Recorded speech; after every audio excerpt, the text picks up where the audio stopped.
Marathi, the voice of Maharashtra. एरवी आपण महामंडळावरती नेहमी ताशारी ओढत असतो, पण महाबळेश्वरमध्ये एक वेगळं उदाहरण काल पाहायला मिळालं. महाबळेश्वर सारख्या दुर्गम भागात बस जाते आणि बंद पडते. खरं तर महामंडळाचे अधिकारी आणि कर्मचारी त्या ठिकाणी पोहोचतात आणि चक्क 7 तासाच्या अथक परिश्रमानंतर त्या बसचं पूर्ण इंजिन चेंज करतात आणि ती बस पुन्हा एकदा कार्यान्वित करतात. गेल्या 77 वर्षापासून महाराष्ट्राच्या खेडोपाड्यात अविरत व सुरक्षित सेवा देऊन एसटीने सर्वसामान्य प्रवाशांच्या मनात अढळ स्थान निर्माण केले आहे. अशी लालपरी महाबळेश्वरच्या दुर्गम भागात धावताना अचानक बंद पडली.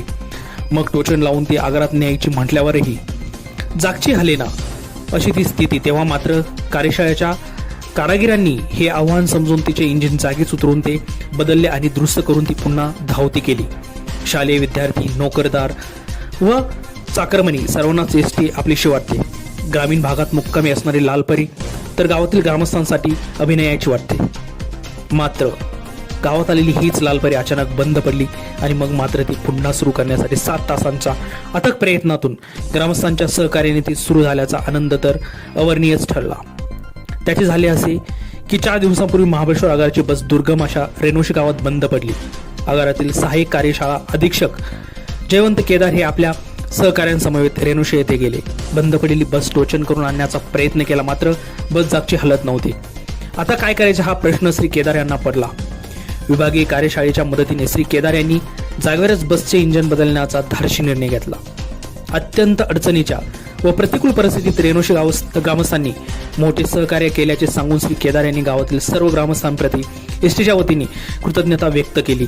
बसचे काम पूर्ण होताच रेणुशी ग्रामस्थांनी महाबळेश्वर आगाराचा खरोशी मुक्काम हा रेणुशी येथे आल्यास दुर्गम भागातील सर्वसामान्य प्रवाशांना प्रवास करणे सुलभ होईल, त्यामुळे रेणुशी येथे मुक्कामी बस यावी अशी विनंती केली.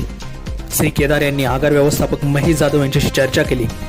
आगार व्यवस्थापक जाधव यांनी विभाग नियंत्रण माने व विभागीय वाहतूक अधिकारी ज्योती गायकवाड यांच्याशी चर्चा केली व या अधिकाऱ्यांनी रेणुशीपर्यंत बस सोडण्याचा निर्णय घेतला. दुर्गम भागात एसटी मुक्कामी बस आल्याने रेणुशी ग्रामस्थांनी एसटीच्या सातारा विभागाचे व महाबळेश्वर आगाराचे आभार मानले.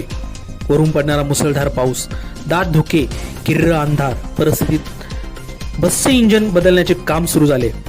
इंजिन बसवण्याचे काम सुरू असतानाच तेथे रेणुशी गावातील ग्रामस्थ आले. युवक, ग्रामस्थ व कार्यशाळा कर्मचाऱ्यांच्या समन्वयातून मदतीतून इंजिन बसवण्याचे अत्यंत क्लिष्ट काम सलग 7 तास परिश्रम घेऊन पूर्ण करण्यात आले. महाबळेश्वर हा अत्यंत दुर्गम व डोंगराळ तालुका असून दळणवळणाच्या दृष्टिकोनातून काहीशी कठीण परिस्थिती असताना देखील महाबळेश्वर आगारचे कर्मचारी मुसळधार पाऊस, दाट धुके व थंडीच्या वातावरणातही तालुक्यातील सर्वसामान्य प्रवासी जनतेला प्रामाणिकपणे सेवा देत आहे. यापुढील काळातही महाबळेश्वर तालुक्यातील प्रवाशांना सेवा देण्यासाठी सर्व कामगारांच्या सहकार्याने प्रयत्नशील राहणार असं महेश जाधव, आगार व्यवस्थापक महाबळेश्वर यांनी म्हटलं.